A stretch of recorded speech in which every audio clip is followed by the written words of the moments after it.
السلام علیکم eight class, کیسے ہیں آپ سب؟ امید ہے سب بچے خیریت سے ہوں گے۔ دعا بھی ہے اللہ پاک آپ سب کو اپنے حفظ و ایمان میں رکھے، اور اس کے ساتھ ساتھ امید بھی ہے کہ جو آپ کو کام کرنے کو دیا جا رہا ہے ساتھ ساتھ سب بچوں نے کام کیا ہوگا۔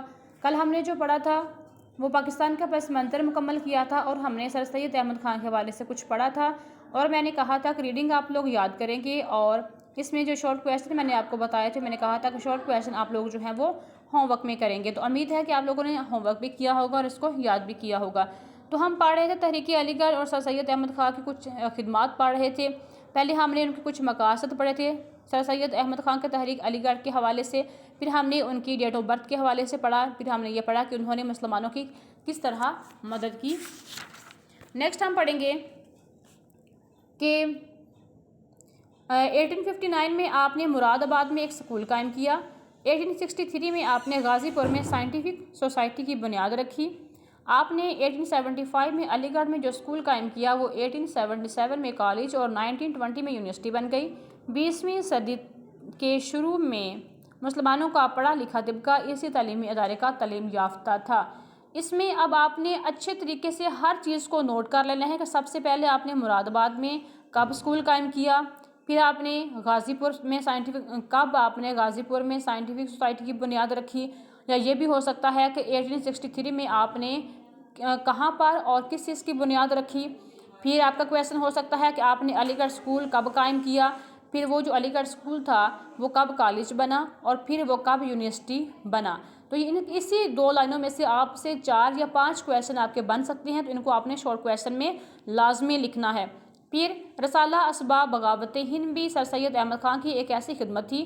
اس رسالے میں آپ نے 1857 کی جنگ آزادی کے حقیقی اسباب سے انگریزی حکومت کو آگاہ کیا۔ جنگ آزادی کے بعد سر سید احمد خان کی حیثیت سیاسی مسیحا سے کم نہ تھی۔ مسلمان برصغیر کے وجود کو قائم رکھنے کے لیے آپ آگے بڑھے اور انگریزوں کی غلط فہمی دور کرنے کی کوشش کی۔ جیسے کہ پیچھے ہم نے پڑھا تھا کہ جب 1857 میں جنگ آزادی ہوئی تھی مسلمانوں اور ہندوؤں کے درمیان، تو اس جنگ میں جب مسلمانوں کو ناکامی ہو گئی تھی تو ہندوؤں نے انگریزوں کو اس بات کا یقین دلایا تھا کہ یہ جو جنگ ہوئی ہے اس میں جو زیادہ ہاتھ ہے وہ مسلمانوں کا ہے۔ تو اس وجہ سے کیا ہوا تھا، انگریز جو تھے وہ مسلمانوں سے دور ہو گئے، انہوں نے مسلمانوں پر بہت زیادہ ظلم کیے تھے۔ تو پھر سر سید احمد خان نے مسلمانوں کی خدمت کے لیے ایک رسالہ لکھا جس میں انہوں نے اس بات کو کلیئر کیا انگریزوں کے لیے کہ یہ جو جنگ ہوئی تھی جنگ آزادی 1857 میں، اس میں مسلمانوں کا کوئی ہاتھ نہیں تھا بلکہ ہندوؤں کا ہاتھ تھا۔ تو آگے ہے، سر سید احمد خان سیاسی طور پر مسلمانوں کو کمزور سمجھتے تھے، اس لیے انہوں نے 1885 میں قائم ہونے والی انڈین نیشنل کانگریس میں مسلمانوں کو شامل ہونے سے روکا۔ انہوں نے مسلمانوں کو تعلیم کی طرف توجہ دینے کے لیے کہا تاکہ مسلمان پہلے تعلیم حاصل کریں اور پھر سیاست میں حصہ لیں، کیونکہ سر سید احمد خان جانتے تھے کہ مسلمان جو ہیں وہ تعلیمی میدان میں بہت پیچھے ہیں اور سیاست میں تو وہ کبھی بھی نہیں آ سکتے۔ تو اس لیے انہوں نے پہلے کہا کہ مسلمان جو ہیں وہ سب سے پہلے کیا کریں، تعلیمی میدان میں آگے آئیں، اپنی تعلیم مکمل طور پر حاصل کریں، پھر اس کے بعد جو ہے وہ سیاست میں حصہ لیں۔ پھر سر سید احمد خان کے کارنامے ان کی زندگی تک محدود نہ تھے بلکہ انہوں نے ایسی تحریک شروع کی جس نے ان کی وفات کے بعد بھی قومی خدمات کا کام جاری کیا رکھا۔ سر سید احمد خان نے تحریک علی گڑھ کے ذریعے مسلمانوں کو ایک لڑی میں پرو دیا جس سے مسلمانوں کے جداگانہ تشخص کی تشکیل ہوئی۔ تو یہ آپ نے مکمل جو آپ کا سر سید احمد خان کے تحریک علی گڑھ کے حوالے سے جو مقاصد ہیں، جو ان کے کارنامے ہیں، بہت اہم ہیں، اس کو آپ نے رٹا بالکل بھی نہیں لگانا، اس کو اچھے طریقے سے آپ نے سمجھ کے پڑھنا ہے۔ جب آپ اس کے شارٹ کویشچن بنا کے لکھیں گے تو پھر آپ کے لیے یاد کرنا کچھ بھی مشکل نہیں ہوگا۔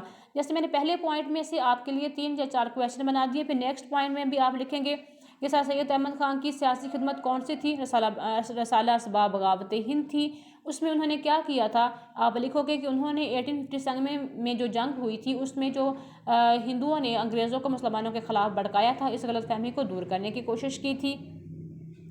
پھر یہ کویشچن آپ کا بن سکتا ہے 3rd والے پوائنٹ میں سے کہ آپ نے مسلمانوں کو کب سیاست میں شامل ہونے سے روکا یا کس کانگریس میں شامل ہونے سے روکا۔ آپ لکھ سکتے ہیں کہ آپ نے 1885 میں جو قائم ہوئی تھی انڈین نیشنل کانگریس، اس میں مسلمانوں کو شامل ہونے سے روکا تھا۔ تو آپ ساری ریڈنگ جو ہے اچھی طریقے سے یاد کر لیں گے، شارٹ کویشچن جو ہے آپ اپنے ہوم ورک میں کریں گے، اور اس کے ساتھ اپنا بہت سارا خیال رکھیں گے۔ اللہ حافظ۔